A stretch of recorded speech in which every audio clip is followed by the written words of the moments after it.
Assalamualaikum warahmatullahi wabarakatuh. Selamat pagi anak-anak. Bagaimana kabarnya pada pagi hari ini? Alhamdulillah baik ya. Semoga kita senantiasa selalu diberi kesehatan.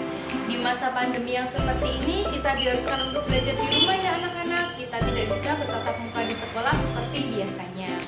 Namun hal itu tidak boleh menjadi halangan kita untuk tetap semangat belajar. Tetap semangat belajar ya anak-anakku. Ya. Nah, pada kesempatan kali ini bertemu lagi dengan Bu Ida ya.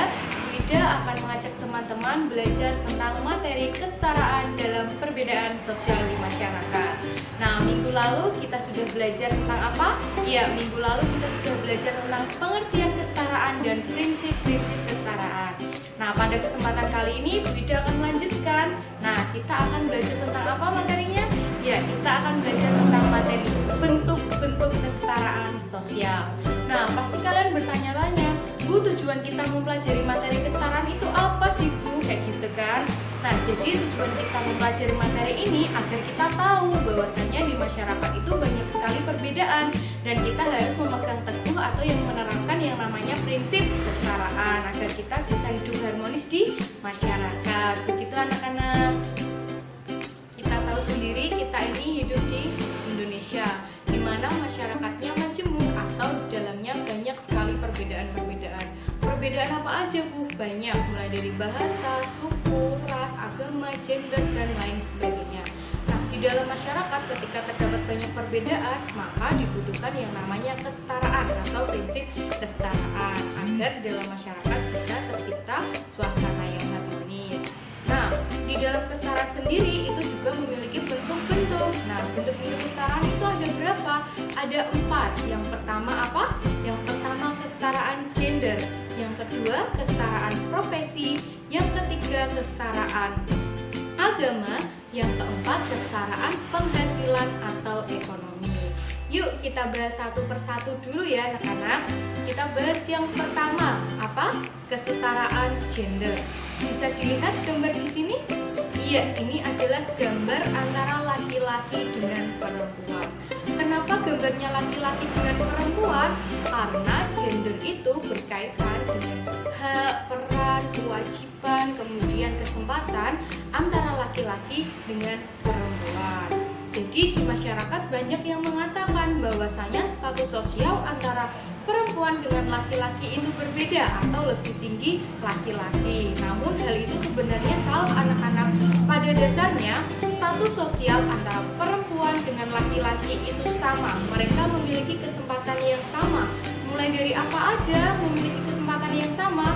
Laki-laki dan perempuan memiliki kesempatan belajar yang sama. Kemudian memiliki apa? Memiliki kesempatan untuk bekerja. Boleh laki-laki dan perempuan itu bekerja, bisa memilih pekerjaan sesuai yang mereka inginkan. Kemudian mereka juga bisa memilih agama atau keluarga yang mereka inginkan. Jadi kalau ada orang yang mengatakan bahwa perempuan itu tidak usah berpendidikan tinggi, ujung-ujungnya juga mereka ke dapur atau 3M. 3M itu apa? Masak, macak, dan mana itu salah. Contohnya itu sekarang ini banyak kan perempuan yang sudah sarjana sampai sarjana atau berpendidikan sampai perguruan tinggi. Mereka sama antara laki-laki dengan perempuan. Perempuan bisa berpendidikan tinggi, kemudian laki-laki juga bisa berpendidikan tinggi. Jadi yang benar seperti itu. Yaitu kesetaraan profesi atau pekerjaan. Kita tahu sendiri bahwasanya setiap individu itu memiliki pekerjaan yang berbeda-beda. Pekerjaan itu bermacam-macam, mulai dari apa saja? Ada petani, ada nelayan, ada guru, ada dokter, ada perawat, ada polisi, ada tentara, dan banyak lagi pekerjaan lainnya yang tidak dapat disebutkan.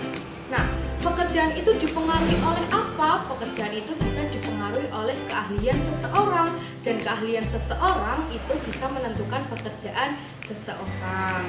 Kemudian pasti akan muncul pertanyaan seperti ini, Bu, apakah pekerjaan itu bisa mempengaruhi status sosial kita di masyarakat? Oh, tentu pekerjaan itu bisa berpengaruh status sosial kita di masyarakat. Karena apa? Karena orang yang memiliki jabatan lebih tinggi atau pekerjaan lebih tinggi tentu akan lebih dihormati ketika di masyarakat. Jadi agar tidak tercipta perbedaan yang mencolok, kita harus apa? Harus ada yang namanya prinsip kesetaraan. Bisa dilihat di sini gambarnya? Ya, ini adalah contoh orang yang sedang bekerja bakti. Mereka itu orang yang bekerja bakti tidak hanya berasal dari satu profesi atau pekerjaan, bermacam-macam di dalam masyarakat ya.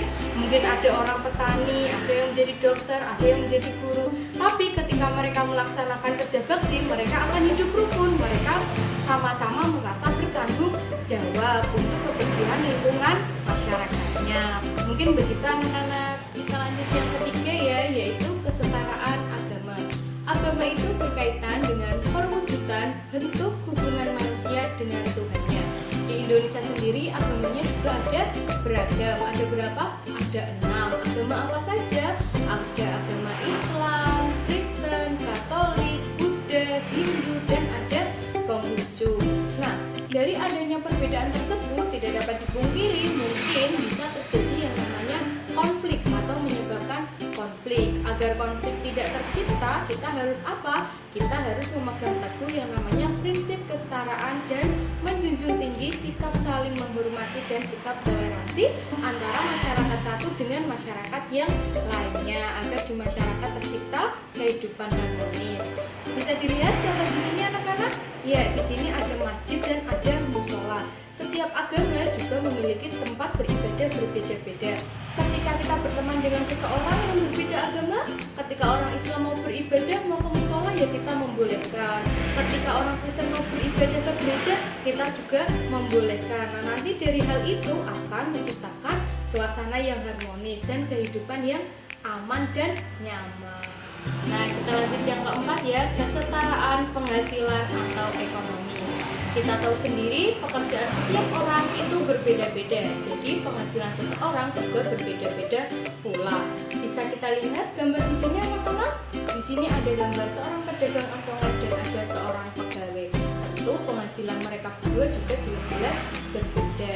Nah, jadi pekerjaan seseorang, penghasilan seseorang, kekayaan seseorang itu dapat menentukan masyarakat ke dalam kelas-kelas sosial tertentu.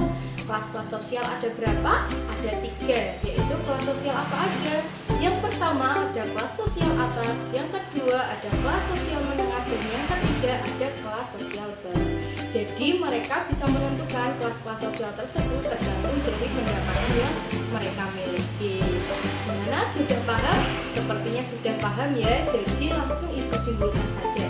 Jadi kesimpulannya pada pembelajaran hari ini yaitu kita sudah belajar tentang bentuk-bentuk kesetaraan di dalam masyarakat, mulai dari kesetaraan dalam bidang gender, kemudian kesetaraan profesi, kesetaraan agama, dan kesetaraan penghasilan. Itu ya anak-anak. Jadi di dalam masyarakat kita juga harus bisa menempatkan atau menerapkan yang namanya prinsip kesetaraan dan selalu menerapkan sikap toleransi dan rasa saling menghormati agar kita bisa hidup harmonis di masyarakat. Gimana? Sudah paham semuanya? Ibu kira sudah paham ya. Jadi langsung saja ibu simpulkan. Jadi kesimpulannya di dalam masyarakat itu banyak sekali perbedaan-perbedaan yang kita harus menerapkan prinsip-prinsip kesetaraan. Dan kesetaraan sendiri memiliki bentuk-bentuk mulai dari kesetaraan gender, kesetaraan profesi, kesetaraan agama, dan kesetaraan penghasilan. Dan pada intinya kita di masyarakat harus memegang teguh yang namanya sikap rasa saling menghormati dan rasa saling toleransi agar di masyarakat tercipta kehidupan yang harmonis. Mungkin itu saja yang dapat ibu sampaikan. Kurang lebihnya ibu mohon maaf ya. Terima kasih. Wassalamualaikum warahmatullahi wabarakatuh. Tetap semangat belajar ya anak-anak.